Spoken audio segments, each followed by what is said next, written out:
Welcome into the Friday edition of Coffee and Chel, our first week of trying to get to hour-long episodes. Yesterday, we accomplished that, and I think today we're going to get there as well. I wrote down a number of topics, and then we'll get into your questions. I've had a blast reading through all of the comments because with the hour-long episodes, just the longer episodes in general, the people you guys are watching it at a crazy rate. 20-minute average view time on something that's an hour long is crazy. So I really appreciate it, but it also like kind of brings out the most like-minded people. So a lot of the comments are, really relevant, and I've really enjoyed reading them. So again, if I don't get to your question, understand that I am reading it, and I've had a blast. I got a couple of DMs about supporting me and things like that. And a lot of people don't watch Twitch, which I understand it's not for everyone. If you work an office job or from home and you have a second monitor, I would 100% recommend Twitch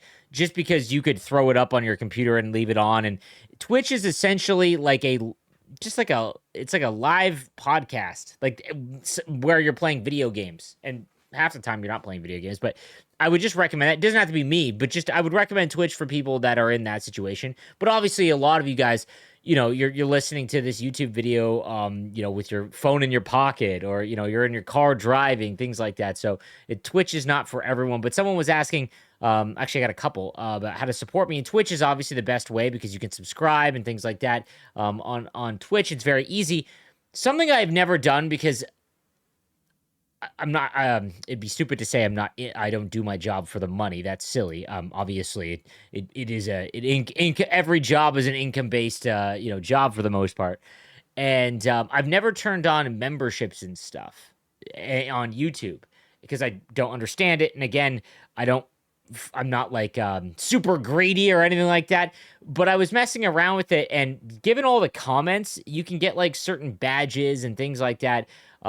If you want to, where you're like in the comments section and you'll have like a special badge and some other perks. And I was going through it all, and some of the perks are really interesting, like a member only chat that we can have maybe once a month, or things like that. And maybe I do like a member only poll, where you guys can vote, where the members can vote on certain things. And I was thinking about maybe highlighting one comment from a member every episode, something along those lines. If someone wants to go above and beyond to support me, I am going to appreciate that. So I'm not going to make it pay to win. Relax. But someone was just asking if there a way to support me, and that I think memberships is probably the way. So I have it turned on. I can set the amount. I set it at $5. I don't know what would be the right amount. Let me know if it would matter if I turned it on, or if it would make you guys annoyed or angry or anything like that. I'm not going to let it become a major thing, guys. So it was just someone had sparked my interest in it because they were asking how to support me. And I always just say go to Twitch, but that's not for everyone. And Twitch can be a disaster for a lot of people. So,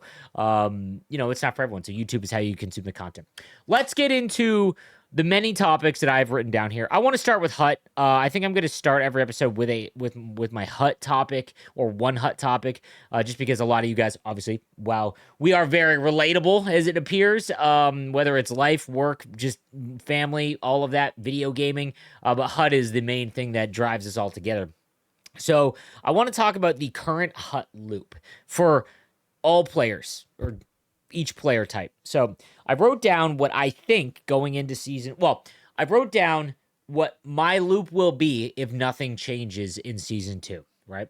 And here is what it is for the online player. So you are me, okay? I know that early on in NHL 26, I was doing a lot of offline because I was doing my subathon. That was it. I told people in my stream that I would not be doing Cup Chase. I can almost guarantee you once I'm done my subathon, because I don't enjoy it. It's not for me, and it is what it is, right? Now, obviously, things have changed because it's the only way to actually get rewards. But that being said, it's not a main driver for me. I find it nails on a chalkboard, and it's just not for me. So the online player, here is your loop. When Season 2 resets, you play ranked until you hit your plateau. And the way to determine what your plateau is it's where you get stuck after 20 games. 10, you get a good sense, but after 20 games, if you hit gold 3, let's say, or gold 2, after 20 games, are you in gold 2 or below? And if you are, that's your plateau. Once you have hit that, if there is no additional rewards for online play, stop. for a little while. Don't ignore it completely, but just stop. You're wasting your time at that point, unless you are really just having a ton of fun playing online, which there are people out there that do that, even regardless of rewards, but myself included, to be honest with you. After that, focus on the fast objectives and the moments that take little time. So I would prioritize Team of the Week and game breakers when they come out, and then obviously your event objectives. And what I would do is you don't necessarily have to do even your event objectives. That's how you get a free MSP, right? But if you're an online only player, I would try. So you throw in all of your players and place Cup Chase on Rookie. Just play it on Rookie and bang out your objectives as fast as possible to get you out of offline play. And then do the moments that take very little time. So those headliner moments that give you like 77 overalls and whatnot, they add up, right? They take maybe 15 minutes for even the most average player to complete. Get those done because that's just set fodder you can put in exchanges and whatever and set it, forget it. But you're at least earning something. And then Team of the Week objectives as well. And the event objective or moments. So the Team of the Week moments and event moments, do those. They take very little time as well. Unless there's ones that come out where you're like stuck because they're on pro and it's ridiculous and they obviously still have it broken. But they shouldn't take you any more than a half an hour. And if they do, move on. Once you have done that weekly, just play champs. That's it. If you're in gold or you're an online only player, you only enjoy playing online, you're probably better than most because I would generalization here, but if you can't get to silver 2, which is the entry for champs, then you're probably not an online only player because either you're a glutton for punishment because you're not winning you're not winning very often, or you're just a nutcase. And hey, I love that for you. That would mean, I guess that the player that would fall into that would only want to play online but can't get to silver 2 or get into champs, that's probably the newer competitive player. Like maybe you came from Madden or FIFA and you're trying to get in an NHL and you don't like playing offline in any game. Like myself, I don't like I really don't like playing offline games that have an online version. Tarkov's a perfect example. I love Tarkov. I can't play PvE Tarkov, which is what I should because I can't no life it. But I can't play it because I need the competitive aspect, even though I'm bad at it. And holy God, that's hot. So that's what I would recommend. Just play champs and then the fast moments and objectives. That's what I'd recommend. For the offline player, you want to do moments and objectives to get your event cards or Team of the Week cards to complete your other objectives. So this would be like, do the moments to get a random low overall Team of the Week or game breaker or event item. Do collectibles and wild card to unlock the collectibles to get another event item. And then once you've done that, throw those cards in an entire lineup and play. If you're worried about rewards, if you're an online only player, offline only player, you probably want to use your team. So maybe just sprinkle a couple in. Do cup chase runs on the hardest difficulty you can.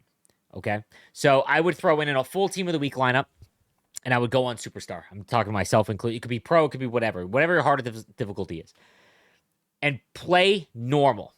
It's going to be challenging to just farm objectives on Superstar. It is for me. But if you just play to win and do well, eventually you will just complete these objectives, and then you'll get the best Cup Chase reward packs available. They're not great, but they're something. And then once you're done that, if you haven't completed objectives, like the get 40 goals, or example, with like Game Breaker cards, you're not going to do that in one Superstar Cup Chase run. You just won't, unless you have a full team of them. Put it on Rookie, bang on a couple games to get those objectives done, and then that's it. Then what I would recommend, once you're done and you don't feel like doing Cup Chase, I would play Wildcard online to get better.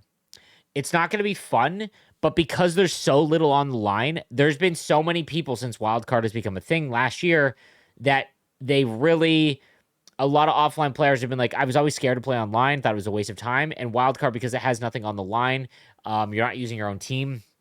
You get a sense that a lot of people are better than they realize. And you could play online and you just don't feel like you ever could. Wildcard is a great way to bridge that. If you can play Superstar Cup Chase and you have avoided online because you don't think you're good enough to play it, I guarantee you, if you play wild card, you will do half decent. You'll get throttled sometimes, but that's just the online experience. But that's what I would do if I was trying to recommend what type of player, online or offline, what the gameplay loop would be. Now, I hope to God that we get some ranked rewards so that it significantly changes for the online player. I think for the offline player, you're in a good spot because you have the most options. There's no way to argue that Cup Chase is not better than squad battles from like an engagement standpoint. You've got standings, there's something slightly on the line. Yes, rewards could be better. I don't disagree with that. But then you've also got wild card you can play, the moments, all of that stuff. Online, you have ranked and champs, and ranked is a no-go once you hit your plateau. And champs is only from Wednesday to Sunday. And it's very hard. Well, it's hard your first 10 games, and then it's unserious. But I think for offline players, it's just reward based in time. Remember, guys, if you find that you don't like, it takes two, like the offline, the reason why ranked or rewards for offline players aren't bad, in my opinion, is because you can pause the game. You could play a couple minutes, play 20 minutes, pause the game and go for a walk or whatever, go do what you got to do, and you come back online. You can't. That's a big reason as to why, I think the rewards are kind of dialed back down. So that's kind of my hut talk I wanted to do in terms of just like not in the news, but the online, the loop for season 2. I hope we get at least ranked changes, and I hope Cup Chase rewards go up at least +1 or 2 overall so that it matches the stuff that comes up. All right, next, funny story. All right, dog owners, my homies out there that got, I'm going to say big dogs, but if it might happen for little dogs. I have a purebred German Shepherd. I love her. Her name is Summer. She is a nutcase. A small gust of wind will wake up the neighborhood. I love her. So intelligent. She is my favorite. Something that she has done that is just so weird to me that I have not experienced with another dog is I will give her me or my wife or my son will give her a cookie. Okay, bacon strip, whatever. Like, we have these like really nice liver treats that she loves, or like a pig ear. Again, non-dog owners are gonna be like, what the hell is that? We give her like a pig ear. She'll take it, look sad and guilty, like she shouldn't have it, and then will ears back go and hide it. And I'm just like, sweetheart, you can eat this, right? Like, it drives me nuts because I'm just like, pup, you did a good thing. You came inside. You were nice to Landon, my son. Something. You shut up when people came in the house for like after 30 seconds. I try to reward her, and she hides stuff. So yesterday, or I'll give you an example. The other day we put up our Christmas tree. I don't know about you guys, but my wife is just, the second Halloween was done, immediate Christmas time, and I'm actually okay with that. Maybe it's because I'm a dad now. I never really cared for it. The old, maybe I was a little too bah humbug, but I'm talking Christmas tree November 1st. Okay. So she takes this pig ear that I gave her, and she hid it behind the Christmas tree, and then came back and sat on our spot on our couch. And I'm just like, it's like I don't know if it's because she's so smart that maybe she's not hungry, and she's like, I'm going to be hungry later, so I'm going to save this for when I'm hungry later. I don't know what it is. But last night I come home from cornhole. God, I had a great night at cornhole. Anyways, maybe I'll go over that. But okay, finish the dog story. Stay on track here. I go and get into bed. It's like 11:30 at night, and my pup is at my feet. She was sleeping with my wife. She always sleeps with my wife at my wife's feet. I lay down, and I do the one arm under the pillow. I don't know about you guys. I sleep on my back, but I do like the one arm under the pillow, so it's like on my head. And I'm like, what the hell is this? I pull it out, pepperoni stick. And I'm like, I gave this to my dog 3 days ago.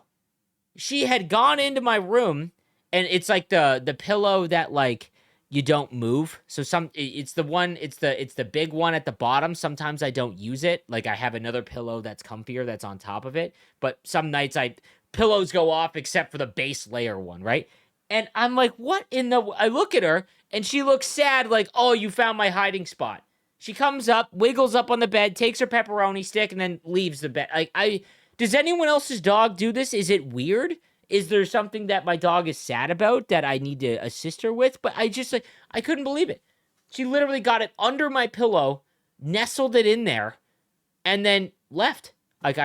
Anyways, so crazy scenario there. Cornhole.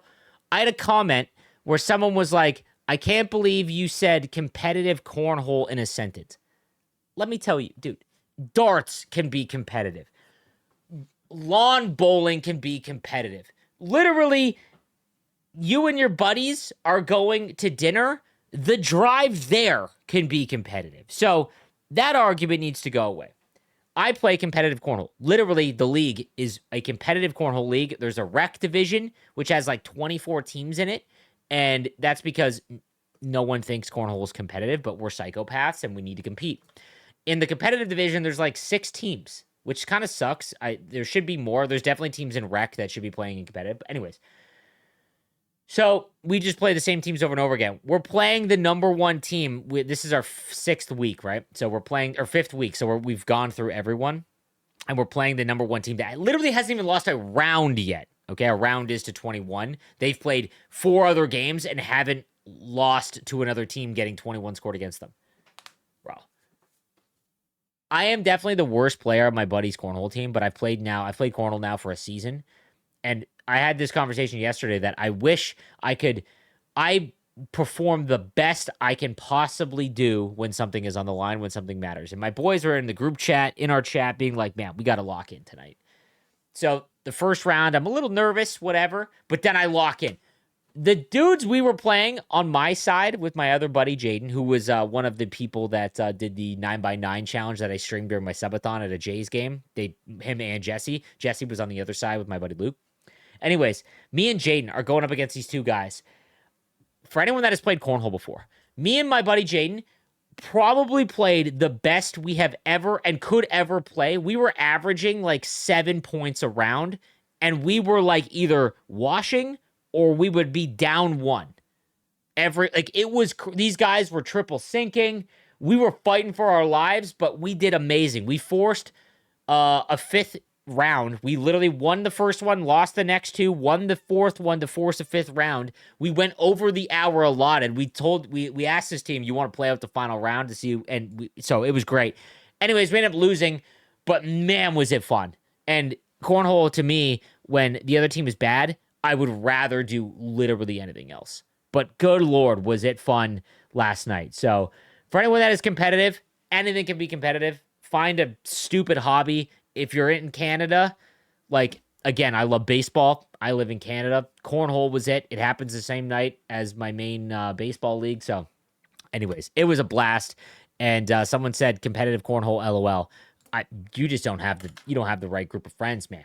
Like my buddies, like I'll eat a burger fast, and my buddies will look at me like, yo, you think you can eat that quick? It's exhausting, but nonetheless. Hockey talk. At the bar last night, waiting to start my cornhole game, they had the Leafs game on.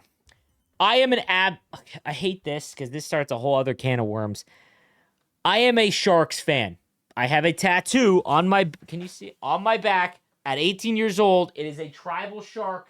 Lame, awful, big time mistake. I got it because I was 18 and I'm like, man, I love the San Jose Sharks, okay? All of my other buddies got other tribal stuff, and I was like, no, I love my Sharks. I am a diehard Sharks fan. I would trade Boston Red Sox championships to see the Sharks win one time. The next time they make the playoffs, which I hope is not this year, that's a whole other discussion, I will go. Like, I will be in San Jose. I'm finally at a point in my life where I can go there. I've been to San Jose 4 times. I've seen about 50 games probably in person of the San Jose Sharks. I live 3,000 kilometers away. Every year in Buffalo, every year in Toronto. Maybe not over the last 5 years, but I've gone, right? So, anyways, I do have it's like your first love, you know? That never really, like, you know what I mean? There's scars that will be there. That no matter what new interests, you know, what other, you know, there will always, it happens in whether it's your, you know, your partner or, you know, video games or your first favorite movie. It doesn't matter. I grew up watching the Leafs with my dad. It got me into hockey. Sergei Berezin, RIP, was my favorite player. I used to think that it was so cool that he tucked his jersey in all the way, now to only realize that that's super lame. But Steve Thomas, Curtis Joseph, I had a gigantic mural of Curtis Joseph in my room. And then I watched a Sharks game randomly in 2003 in the playoffs after a Leafs playoff game. I want to say it was against Philadelphia, but I was 13 years old and I am now 35, so bear with me. My memory is not what it used to be. And I was in my room staying up past my bedtime. I was in grade 8. And I had the TV had just stayed on in my room, and it kicked over on TSN to the San Jose Sharks and Colorado Avalanche. Jonathan Cheechoo scored a goal 5 minutes into me watching this game between his legs over David Abisher, and I was like, what is this? What is this? The very next game, I want to say Patrick Marleau had a hat trick, and I was like, oh, that's it. I'm in. I was addicted to the NHL video game. Every franchise mode from there on out was, with Alan McCauley, who was a former Leaf, Vincent Damphousse, Nico Dimitrakos, Patrick Marleau. That's just what happened. Anyways, the Leafs. I have found a lot of people ask me, how can I be a Sharks fan, or is it hard for you to watch Sharks games now that you're older and whatnot? Yes, when I was a teenager and in college and all the way up to my 30s, I would stay up till 1 a.m. and it was great to watch the Sharks. I could go out, come home, and the Sharks game would be on. It would be great. There's nights where I can't even make it to the first period of the Sharks game, so I have to watch it the next morning. And I just airplane mode when I wake up so I can't see what happened, right? And I do it because I'm addicted. But the Leafs, they're on while I'm, about to go to bed. My dad is a diehard Leafs fan. I take my dad to a Leafs playoff game every year because he is just the cheapest guy and will never spend money on himself. And, I pay attention to the Leafs, partly because it's a lot like the Blue Jays. You can't ignore them if you are in Southern Ontario. You just can't. Like, any sort of media of any kind, it is about the Toronto Maple Leafs. So anyways, I pay my favorite podcast. One of the podcasts I listen to daily is Kipper and Bourne. I love listening to Kipper give these insane takes because he's an old curmudgeon-y hockey player, a type of player that I love. I love Justin Bourne because his arguments and analytics and thoughts on the game I find to be very, very good. And Sam McKee, who has got to be the most annoying person on a podcast to listen to if you were not a fan of the Leafs. Like, if you were just, they do a national hour too. They're covering the whole league. Sam McKee is a fan. And I think that's what makes the show so good, because he is an irrational, normal, typical diehard fan of the Leafs. And I think that every team should have something like that, right? So I love listening to it. I pay a lot of attention to the Leafs. And I would like to see them win a cup, not at the expense of my Sharks. If the Sharks ever got into a cup final against the Leafs, I would pray for a 4-0 sweep. So don't get it twisted. That was a long rant to prove that I'm a Sharks fan more than a Leafs fan. But I get a lot of people that are like, how can you like two teams? It's like, man, relax. That shit kills me, bro. I'm sorry that anyways. Last night I'm at the bar. I'm watching the game. They don't have the sound on, but I'm watching it while I'm talking to my buddy before cornhole. I look up and I'm like, oh, it's like 2-0 Leafs. Then it's 2-1. And I didn't even realize the shots on goal. Like, I think that they had 8 shots 4 minutes into the second period. They still had the lead. But this team is bad. And this franchise, it got me thinking more and more. Like, this year's Leafs are in trouble. And it's crazy because I still think they're a playoff team because they have too much talent. Eventually it'll be figured out. And I think that the league as a whole is very mediocre. I don't think that there is any powerhouse teams other than maybe the Colorado Avalanche, the Florida Panthers if they were healthy, and Carolina to an extent. But and Edmonton when everything's going, but Edmonton has so many flaws that like it's carried by. But other than that, because there's 32 teams, you're starting to see the dilution. Is that a word? I'm gonna make it a word. The diluting of talent across 32 teams. A lot of people say they want like expansion, things like that. I don't. I think it makes the product worse. Whether you want to admit it or not and say that hockey is the most exciting it's ever been, hockey has a lot of boring that happens in a game that no one talks about, and then you see the highlights. The players themselves are the most talented they've ever been. There's 2 AHL franchise teams in the league now because of Vegas and Seattle. There's no way to argue that there is more lesser talented players than there have been, but the talent at the top is still the best it's ever been. So I think the Leafs can still make it because there's so much mid. Like, they've been so bad, and they're like almost last in the Eastern Conference, and 2 wins would get them into a playoff spot. I think 1 win would get them into a playoff spot. Anyways, it got me thinking more and more. This franchise, when all is said and done, I'm talking about when Matthews is gone, when Nylander is gone, and maybe that happens sooner rather than later. I think that there's a real chance that Matthews is gone after this next contract, and they have to rebuild, and the Matthews, Marner, Nylander, Tavares era ends. Okay, the 10 to 12 years or 15 years of this team. I follow hockey religiously, and the other sports I know quite a bit about, but I think this team will go down as the most talented team that lacked the least regarded important factor in their sport. That's a lot of words. Let me try and explain my argument here. Among all of the important things that it takes to make a team in hockey good, you need goal scorers. You need shutdown defensemen. You need competent goaltending. You need a good power play. You need playmakers. You need that. If you do not have that, you can get by. You won't win a championship. Okay, and we can all agree on that. You need a franchise center, a player that can just drive his own line, be amazing, all of that. And for the most part, the Leafs have that. They have the most talented team.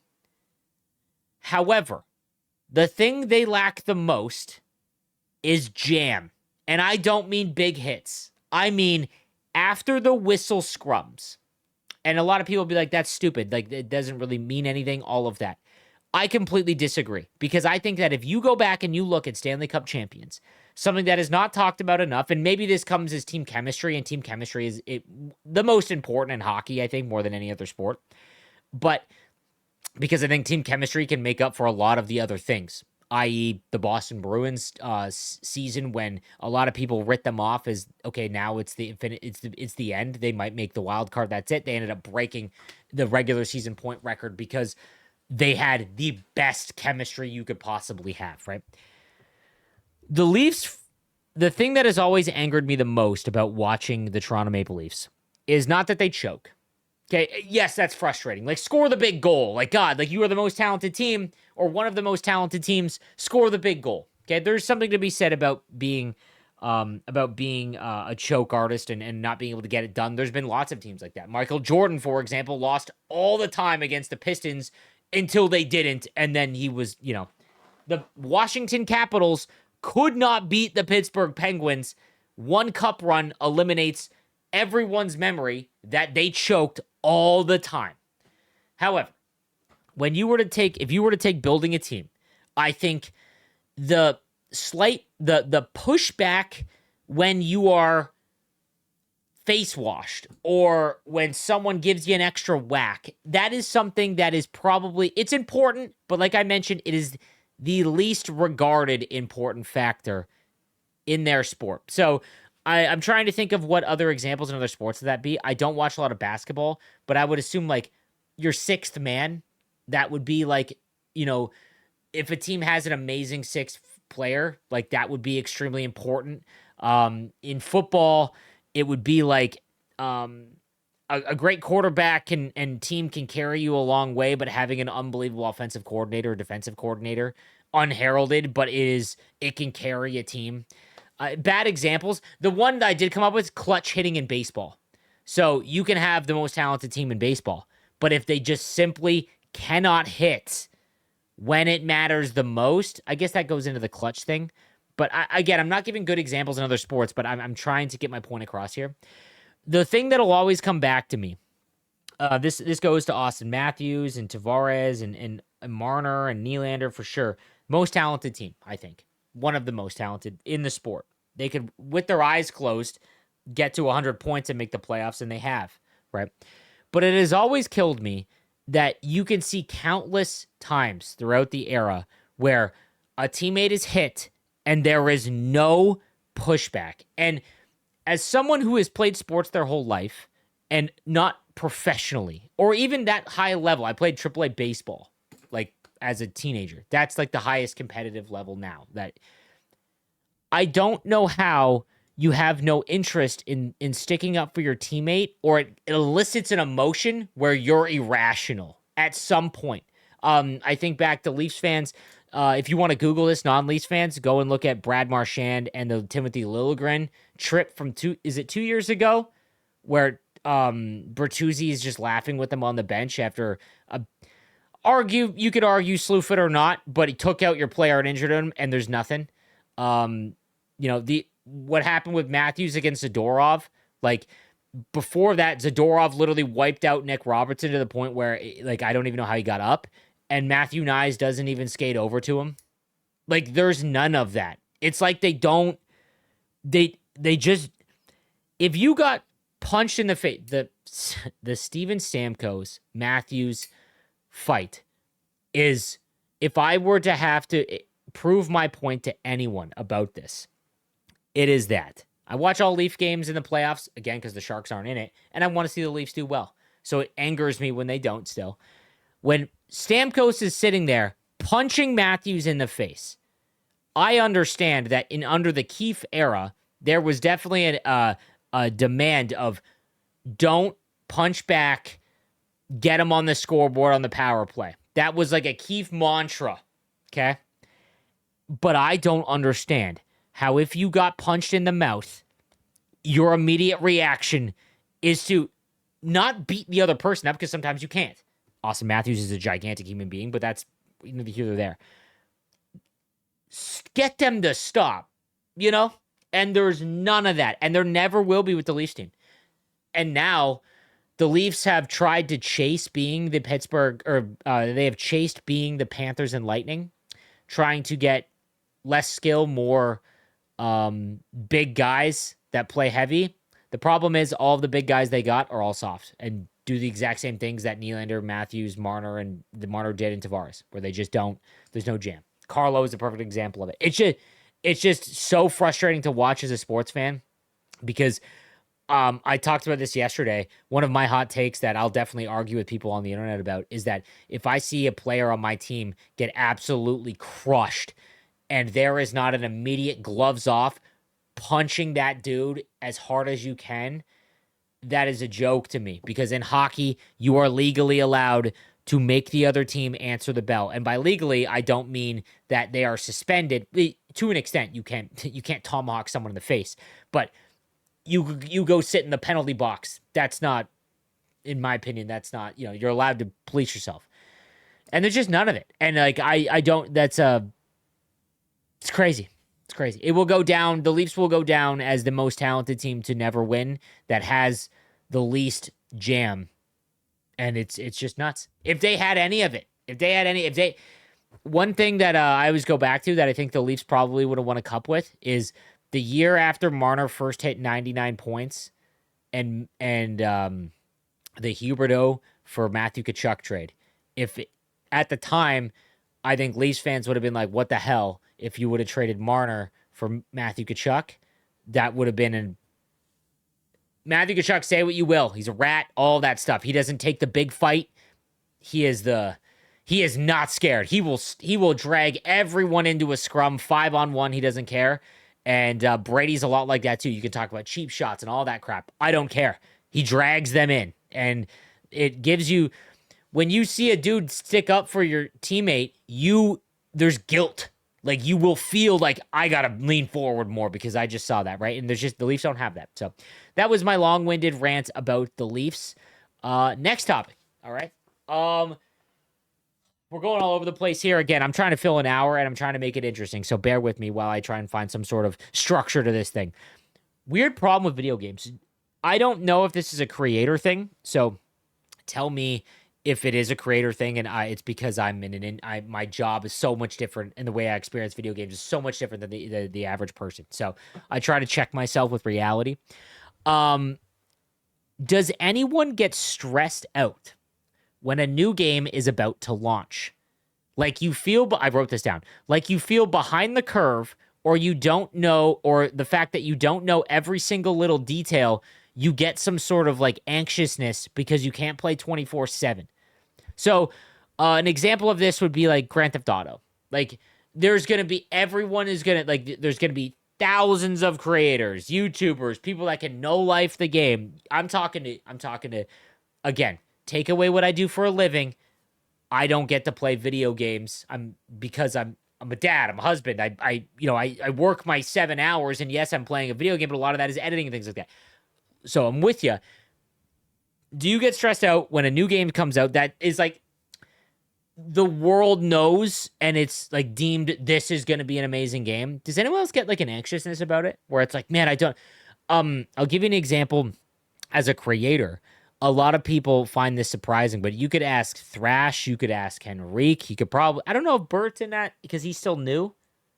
But if you ask any of the guys that have been around a long time, the most stressful time of the year is launch. And it's because I wake up after 4 hours of sleep and I am like, oh my God, I have to make a video. Oh my God, I gotta stream. Oh my God, do I know about all of these ins and outs and how these sets work and what's gonna happen with the market? And have I made these videos covering enough? Like, it is a constant stressor, right? And I don't know if, like, obviously that's because I'm a creator and that's based on, I have to work, right? And maybe that's because other people, Thrash and Enrique are also doing the same thing. Other creators are also doing the same thing. So I don't want to feel behind on them as well. But it's just in general. You guys know I talk about Tarkov a lot because it is my favorite game that is not NHL. Well, even it's probably more of my favorite game than NHL, but that's a discussion for another time. And 1.0 is about the launch. So it has been in beta. Escape from Tarkov has literally not been a full-fledged game. It has been in beta for 8 years. It's since 2017. That's, 8 years. 1.0 is about to launch tomorrow. And it's the full game. Finally, it's on Steam. It's done to an extent, right? And there's so much about it, and maybe because it's Tarkov, because I've played 2,000, 3,000 hours of it, and there's so much I don't even understand about Tarkov, and maybe because that's an overwhelming thing, but I feel like, oh my God, like, I don't know where to begin. Like, am I going to have time to play it? Like, what happens if I don't? Am I going to be so far behind that it's like, what's the point? Again, I don't know if it's just me because I'm a creator, but I'm not going to be a creator with Tarkov. I'll stream it in the mornings. For anyone that has never watched Tarkov, or maybe you have, I'll be streaming with Bert on Saturday. I'm probably going to avoid Saturday because the servers will be a disaster, but Sunday morning, and then my morning streams, I'm going to try and start them at like 9 a.m. after I do an hour of Coffee and Chel, and I'll play till about noon. So it'll be Tarkov in the morning because I just enjoy it so much, and I really want to play it, and a lot of my viewers, it's the best game to watch, by the way, guys, on Twitch. It is the best game because there is a lot of downtime, but then the hyper anxious moments, whether you meet someone or a boss or whatever, then it's like, oh my God, this is sick, right? But then there's a lot of like, you can just chill and listen, and it's, anyways. So yeah, just weird. I get this like almost like anxiety over like a new game coming out that like not a new game that's very popular.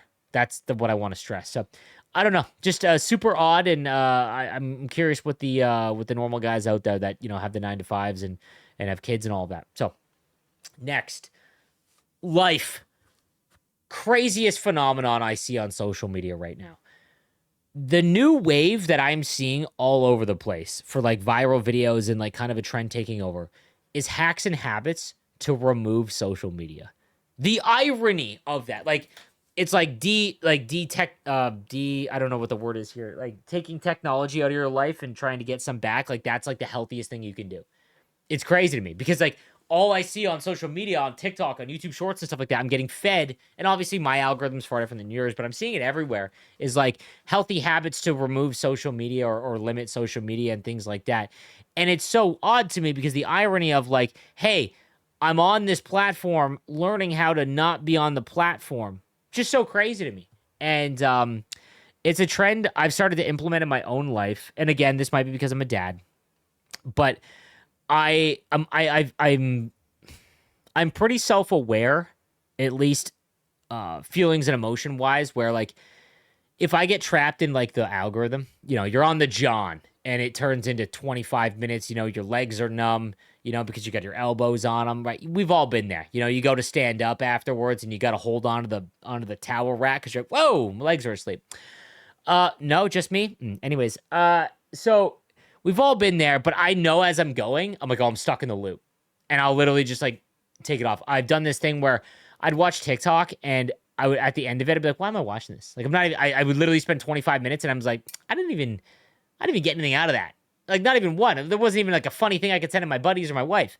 So what I did was, let me see if I can show you without. Yeah, so here is my home screen on my phone, right? Pretty normal.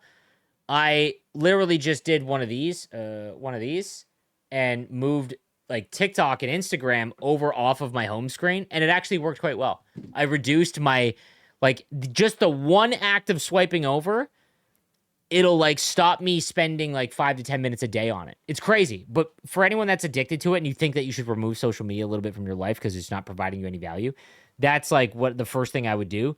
Just for straight up removing it, I don't think that's like completely necessary unless you're addicted. I'm talking like hours a day, it's impacting your life.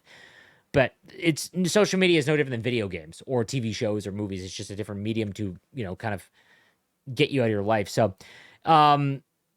like, yeah, like, it's funny. It's like the most popular stuff on TikTok and Instagram in short form is like people living normal days, and somehow it's so satisfying to watch. Like the people that have optimized their day. The peak of it was Ashton Hall, which ended up being a meme. But like the people optimizing their day, I learned a lot over like how to optimize my day. Not for like, oh, you need 10 minutes of sunlight and, all of these other like mini things. I've done them all. And a lot of them are just fluff and dumb and completely unnecessary. But like waking up at 6 a.m. and going for a walk immediately. That's something I do. Waiting until I'm done my walk to drink my first cup of coffee so that I can not build up all the cortisol that I had sleeping, let it dissipate, let the caffeine work a little bit better. Things like that. Like there has been things that work in my life. And I don't know. I miss when like the early days of TikTok where you just get the weird stuff. Like, did anyone else, bro? Early TikTok, my feed was nothing but people getting their teeth cleaned. I'm talking like, they're in there with like a scalpel. I do not know why. That was like my like, oh man, that's so satisfying. Weirdest stuff. But now it's all like how to optimize your life and like life hacks and how to get off TikTok. Like it's just, get off of the app. Not anyways.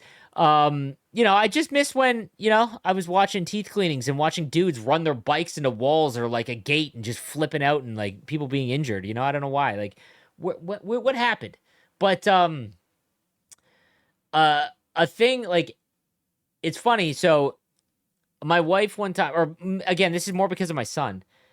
You read these things about how like this one lady that I follow on YouTube about parenting. And I think everyone should find like a guru of some kind to like learn a little bit about stuff that you're interested in. So parenting, I have one, and she was talking about how one day she was at the park, and all she did was note down on a little piece of paper how many times her kid looked at her in a 20-minute span, and it ended up being 28 times. So I did the same thing with Landon while we were watching some TV. He doesn't watch a lot of TV, but he like watches Hot Wheels Let's Race like at the end of the day. And I watched him while he was watching it, and I'm watching when he was eating dinner. And yeah, it was like in the span of like 10 minutes, he looked over at me like 7 times. And then I thought, man, if I'm on my phone and he looks over, and it's whatever, because he's looking at me, but he's not saying anything. He's just looking over. He's like, oh, there's daddy. And if I'm on my phone, that's like just kind of relaying the fact that like, I'm not paying attention to you, or like, like, oh, that thing is important. And that hit me so hard. So something that I implemented in my life is when I'm upstairs. And what's funny is that like the excuse would be like, oh, I can't do that. My job is social media. So I don't want to hear any of that shit. Like making TikToks, understanding viral trends, all of that stuff is legitimately my business, right? I come upstairs and my phone just goes away. And early on, it was tough because I would get the habit of like, oh, I got to check it. If you go into your phone and look at how many times you pick up your phone, that's a bigger indicator indicator of a problem than how much time you spend on your phone. Because if you spend time on your phone, like long times, but you don't have a lot of pickups, that means that at least what you're watching is somewhat engaging enough to at least give you something. Whereas if it's just pickups, it's habits. It's like, oh, I'm getting a jitter because I have this like addiction. I'm like, oh, so my phone just like, I do not look at it when I'm upstairs with my son or my wife. Um, my wife is still pretty addicted to her phone, but she's getting quite better at it. And it's hard because like I play video games to escape from life. She watches, funny dog TikToks as a way to escape, stresses of life. And I don't bring my phone to bed. One of the best hacks that you can do if you're someone that can't wake up early, guys, good lord, put the phone in your kitchen. If it's downstairs, put it in your back, put it in another room. This has always like been like one of like the main things. And it's like the people that sleep with your phone, there will never be a scenario, or maybe the one in a million, where having your phone in your room will be like a savior, I guess. But the benefits of it being, I wake up at 6. I'm not a morning person. All I did was put my phone in my kitchen. It's down the hallway. We have one floor on the top. And if I don't immediately get out of bed at 6 a.m., turn my alarm off, my son is up, and then my wife is mad, right? Landon's up way too early, so I rush out, turn it off. Lifesaver. But I don't sleep with it also forced me to not sleep with my phone in my room. And that allows you to get to sleep so much easier. It will improve your life. So for anyone that is addicted to their phone, just try it. See if you can do it. I think a better test is like, see if you're addicted to your phone. Like, try going dinner in an hour with your phone not with you. When I go places, whether it's like the pumpkin patch or, whatever nonsense dad stuff that you got to do, I just leave my phone in my truck. I don't. And then it's like, oh, but we don't get pictures. My wife will take pictures. That's fine. I'm not, right? Because it is what it is. But I don't know. I just thought that was interesting. So that was long-winded and whatever. All right. Let's get into the questions and comments. Again, I'm waiting for the episode where you guys just don't. The viewership starts falling off. I'm waiting for it. All right. So in no particular order, I just liked all the ones that... Steezy says, I work in the mines. These episodes have been good content. Keep it up. I made an example of like, I don't have a hard job. People that work in the mines have a hard job. My buddy plays on my cornhole team. He can only play every other week or every 2 weeks. He's out in Winnipeg in the mines, bro. Literally like in the crazy respect. So man, that is hard work. And I hope you're staying safe. Pitt says, you nailed it when you talked about how some of us play Hut to escape the grind of working 60 to 80 hours a week. I get that it's not for everyone, but I can still have fun completing chores and making sets to get top players, even though I'll never test those players online. A superstar run-on cup chase is enough for me. I love the content, and I love the long-form coffee and Chel. Keep it up. Yeah, so this was in response to someone saying they don't understand how people can play offline. And I replied with, because the way that you enjoy the game is not the way that everyone else does. And I wasn't trying to be like, dude, your opinion is, you know what I mean? Like I'm just simply trying to explain that some people play Hockey Ultimate Team as their comfy game. And a lot of us play Hockey Ultimate Team as our obsession hobby. It's two different things, right? So like my comfy game is Pokemon. Some people's comfy game is Hockey Ultimate Team. And it's just different experiences, right? So if you work a long time and Hut, you come home and Hut makes you completely forget about the stresses of life, then you're in good shape. If the second that it starts adding to it or adds another stress, you got to find another game for a little while. Don't quit it, but it is an indicator that it is not doing its job. Its job should be to get you out of your mind. JS says, when you were discussing things being on the line for you to be at your best is interesting. Most of us are not born leaders, even if we have type A attributes. I'm the same. I'm not a born leader. I don't need to lead men to feel accomplished, but when the chips are down and you need someone to count on, I'm that guy. That's called a leader under pressure. I almost think it's better, but maybe that's because it's what I know. Love the shows lately. Keep it up. Man, that's awesome insight. And I love this comment because you can see it in your friend groups. Like I have a buddy, my buddy Jesse, who's the other guy that did the 9x9 challenge. He immediately wants to be the one to, he's the convener of my entire baseball league. Like willingly signed up to take on that work and pressure. He is the leader of our cornhole team, puts it all together. Our men's league team signs us up, makes sure the waivers are all signed. Loves doing that. And while it's extra work, I think that he definitely gets the accomplishment feeling of like the joy of it, right? Like that's where he gets it, is that he can be relied on and lead in that sense where you could not pay me to do that. Because if I were a leader in that sense, I feel an immense amount of guilt to be when I'm in when I'm responsible for other people. So if like I'm in charge of making sure everyone shows up on time, or that of running an event or something. My wife's becoming very good at running events, which I'm super proud of her. But um I would not be able to enjoy that event because the guilt of like I don't want anyone else to have a bad time because of something I did, so I don't want to do that. However, I love being like depended on, I guess. Maybe that's I'm taking this way too seriously because it's just I'm talking about baseball and other things.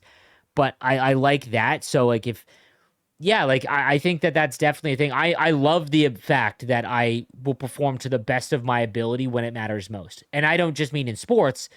Like there's been times in my life where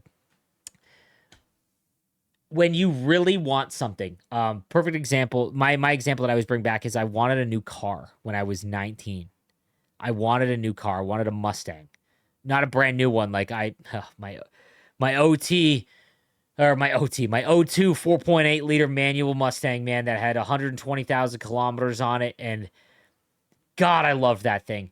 I worked day and night. I found ways to make extra money. I sacrificed my sleep, my time, because it was something I truly wanted. But I feel like so often we don't find things that we truly want. But I know that if something were to happen, whether my career ends, like I think that's maybe someone was talking yesterday about what happens when streaming is just done and stuff like that. I have like a peace of mind knowing that I will go get 4 or 5 jobs and work enough and sacrifice my time, my sleep, and my peace to make sure that myself and my family have the same quality of life. And I think that's because my dad was like that. But yeah, like I think that's important for, especially for men. I can't speak to women, but especially for men, to find the qualities that you're good at and don't so much work on the bad qualities, but triple down on the good qualities and be proud of those qualities. Because not everyone's going to be a leader, but there's a lot of people that find joy in being in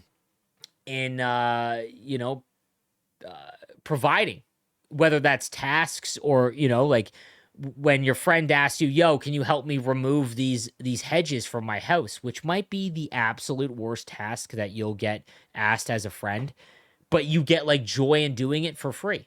Some people might not want to do that. You'd rather pay for someone to go and do it so you don't have to do it, but you'd be willing to pay so that your buddy wouldn't have to do it. But like, you know what I'm saying? Find those qualities, guys. Find those qualities. We're getting way too deep. I mean, this is a HUD show. I don't care. Hong, who is a regular commenter. What's up, my man? Hey, Sleeps. Loving these longer episodes, and I just wanted to add a comment on your living room update. When my wife and I were upgrading our living room, upgrading from a 55-inch to a 75-inch was such a game changer for how much better we liked our living room space. God, I don't know if this is just materialism and like human nature to be like, yo, we got to get slightly better. This thing can run a half a second faster than what I got. I got to get better. I'm not really like that anymore. For example, my iPhone, the last 3 phones I've had, I went entirely through the contract. Like back in the day when you got an iPhone 3 and the iPhone 4 came out, you were just shoveling money to get out of your contract to get the new hotness. So like, I'm not really big on that, but I was looking upstairs in my living room, and that's where we mainly watch TV, is upstairs. And I have like a 55-inch from like 6 years ago. TVs are TVs, I don't need to see the dudes sweat to the point where it's like, wow, that looks like liquid. You know what I'm saying? Like, it does its job fine. I watch hockey fine, but I was like, man, I'd like it to be a bit bigger, I think. And I was looking at my space down here. I definitely think that getting a bigger TV might be like a thing. I think I might be looking into that. And I'm glad that you mentioned that, because I didn't really consider it, because again, I'm not super materialistic in that sense. Like, I don't need the biggest and best anymore. But I definitely think that like what I'm going to look into it a bit more just for my own personal enjoyment. You mentioned content creators failing to evolve. You have evolved these last few weeks with these longer videos. Lots of good life lessons, and I'm realizing just how similar I am to you. This content truly is a breath of fresh air, and I really appreciate you as a person.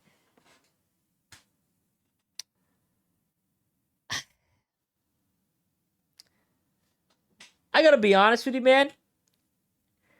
I think that as you get older, again, I can only speak to men. We just we don't get a lot of compliments in our day-to-day life because we don't need them, for the most part. And there's a sense of accomplishment in just being a man and providing and doing the tough stuff.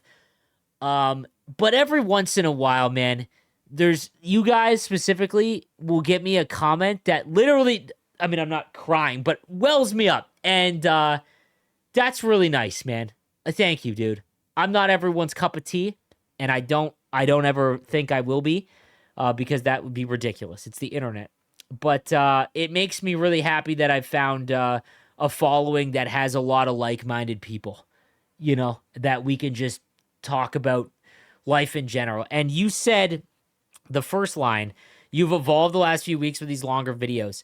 I talked yesterday about how there's a genetic trait about being self-employed. They call it entrepreneurship, but I think that is the cringiest word, I think every influencer wants to be claimed like I'm an entrepreneur. Yeah, I hate that. But there is a genetic trait where you have an easier time and you're like meant to be self-employed or working on building things and stuff like that. And I definitely have some of that. And there's been times in my career where there's no blueprint to be a successful creator in the genre you're in, because at some point someone hits the top and then there's no roadmap to go further, right? And yes, it's like, get viral, all of that stuff, but there's no blueprint for that. You can't manufacture that. A lot of that is luck. And there's been times like when I made my first YouTube video with Destiny, it was tip videos for Destiny. I had 25 subscribers and I was getting like 4,000 views a video. This is when Destiny was at its peak and there was thousands of creators. But then I did tip videos in NHL 17 that are still inside my top 20 most watched videos. And I knew that I was onto something. Like that, that's a little bit excessive, but I saw that I earned, 70,000 views on a tip video. That's not something you can ignore. And I'm like, man, I think that I'm onto something here. And then I did in NHL 20, I started doing daily Hut videos covering the new content Monday through Friday. No one else was doing it. I'm talking when there was 5 days a week content, I would make a video on the 83 overall team of the week or primetime cards that no one cared about except the ones that really did. And it changed my career because there was no one doing that at the time. And now there's, that's side note. When you see other creators doing the same things as other creators, that is normal. I'm not talking about series or like story mode specific. That, like, you know what I mean? I'm not going to do, what is Thrash's called? Gliding to Glory, which is a great series from Thrash where he plays like an hour a week or a couple hours a week, I think. That's, if I were to do, guys, I'm going to play 2 hours a week. That's, don't do that shit.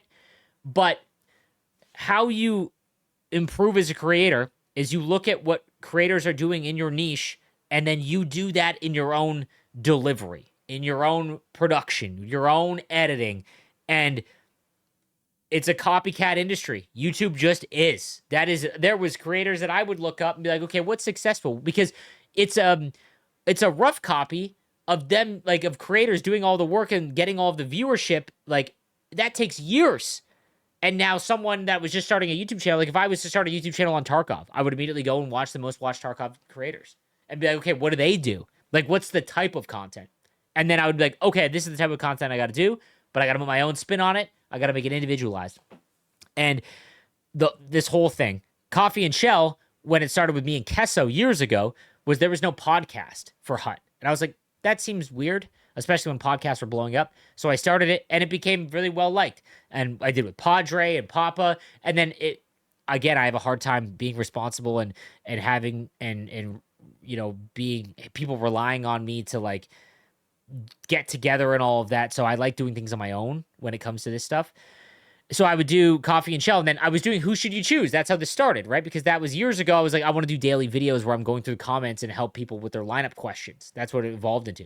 And then I was like, man, I don't want to just do lineup questions because it ends up being the same thing over and over again.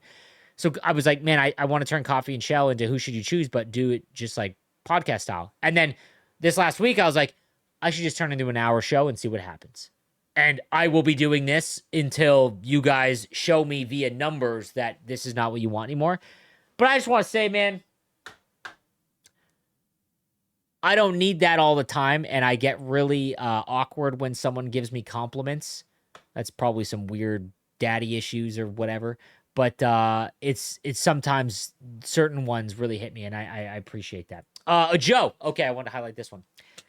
He says, "Hey, Sleeves, thanks for using my comment as a talking point as you asked for a response. So here it is." So Joe yesterday said that he thinks that saving Team of the Week choice packs, as an example, is not a good idea in Season 2 at the launch of Season 2.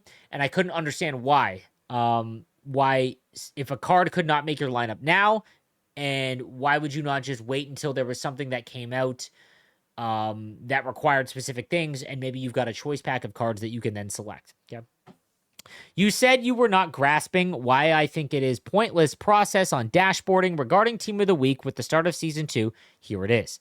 Team of the Week 84s will only get you a +2 and maybe AP and salary. So everyone, myself included, thinks that it will go back from +10s being available to +2 and +1 and all of that like it was at the launch of the game. Maybe it's not, but that's what we can assume. But they are already too low in the overall pool. So, yes, that +2 overall, right? An 84 going to an 86. Even if that is the line combo, there's 88s available. There will be far better cards that even a +2 overall is not going to be that advantageous. So I don't disagree with him there. That we're getting to the point where saving cards that are low overall is probably not, is there, like, there's a high chance that they'll just never be usable. You will have better cards to put in the lineup with regards to team and nationality. What's going to happen for Team of the Week pack hoarders is when the new Stars of the Month come out in December, you will need to pair them with high overall Team of the Week cards. So that Larkin, Malkin, whom needed this boost to be OP, Pedersen, they all got to team up. They all got to team up with Star of the Month cards to get sicker boosts, then waiting for that 84 to combine with line combos. So in theory and in practice, saving those packs is not the best route. Claim them, get the Master Team of the Week player, and pair with a Star of the Month item. So he is saying that even though... So this is the other part of... I think that is a bit flawed in what you're saying, Joe. The Star of the Month card did not require the captain. So you're... okay, sorry. Now I see what you're saying. In December, not November, so December Star of the Month, at the end of December, more than likely it will require 85 overalls. That would be Marner, that would be Pedersen, whatever. Okay, so from 3 months ago. Technically, yes, and they'll be paired with Star of the Month cards if you wanted to make a Star of the Month card with them to get bigger boosts. Here is the perfect analysis. Here is the perfect analysis of what you should tell your audience. And yes, you are the king of NHL Hut, so we know, so advising your audience will pay dividends for you. Everyone should take all the starter Season 2 collectibles and convert to 15 tokens right away. This way, you can fully power one of the Season 2 players. He's talking about the XP players, so Will Smith, Vince Dunn, and get an actual useful card that will be 87 to 89 and fits line combos. Team of the Week 84 overalls will be past their prime until the combos start getting up to the +5s and later on. I hope this paints a better picture of why I felt I should talk about this and making it 4 cents in total. I think you are a positive for the community, and please keep it up. You are killing it. So he does offer a more longevity standpoint that I do agree with in that sense. So the entire argument was save Team of the Week packs of 84 overall. You see what's in the choice pack, then you dashboard out, and you will keep the pack. The contents of that pack do not change, so they will stay the same no matter what, okay?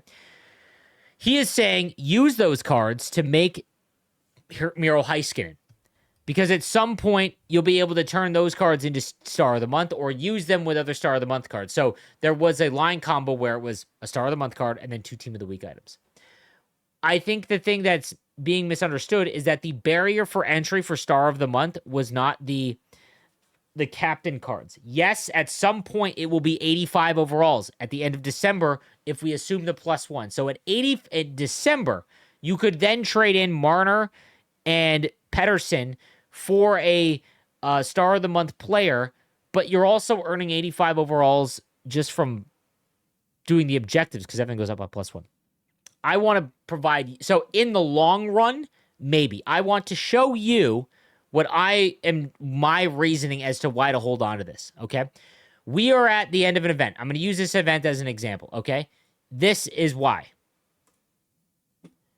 If you had Cole Caulfield's base card, Kirby Dach's 83 overall, and made Demidov 93 overall. He is so specific in a line combo that came out. If you saved his 83 overall that you were not going to use in your team, and yes, you could use it to make other captains and whatnot, but it's more likely I would rather have more options for the very unique line combos that are insane for the free-to-play player. Because the non-free-to-play player could just go buy Kirby Dach or whatever. This is a different example. But this I don't think can be ignored. And I think it's safer. I think that's the thing. It's safer to just hold on to the choice packs until you find one that you want to use and you need. That's kind of my thought process on it. So I think that you're right in a sense. I think that I'm talking to the very generalized no money spent player where the risk for them is much more important, right? At the end of the day, either way, it doesn't matter because we'd both end up at the same point to an extent. Can't get enough of the 60-minute coffee and Chel. The only problem, I don't have enough time to finish them at work. So I've spent the past few evenings listening to sleeves at the dinner table, further proving to my wife that I have an addiction to NHL 26. Ryan, my guy. For anyone that cannot listen to the longer episodes, because you're not the only comment that's like, man, I love that they're long, but I can't finish it while I'm at work, whatever. Get up an hour earlier than you normally would. Go for a walk. Listen to it while you're on a walk because healthier. You just will be. And people that don't think walking is enough, I've lost 30 pounds by walking before. And that allows you to do it. Do not. If you listen to anything from this episode, what I told you, when you go upstairs, phone away. I promise you that random info about Hut, that Reddit post about Hut is not going to be more important than asking your wife how her day was. Blow her mind. How was your day, sweetheart? Put the phone away. All right, I demand it. I'll be upset, Ryan. You better report back in that tomorrow night you sat down at the dinner table and you didn't have your phone around. All right, I want to hear. I don't care if she does. Maybe that's the problem with men is that we just have to accept the fact that she might have her phone. You won't. Set the tone. Set the tone at the dinner table. All right. We're over an hour. If these trends continue, 2-hour episodes maybe in the future. All right, guys. Today is the new week 2 event of the next gen. My predictions: Ryan Leonard gets one. Zeev Buyam for sure will get one.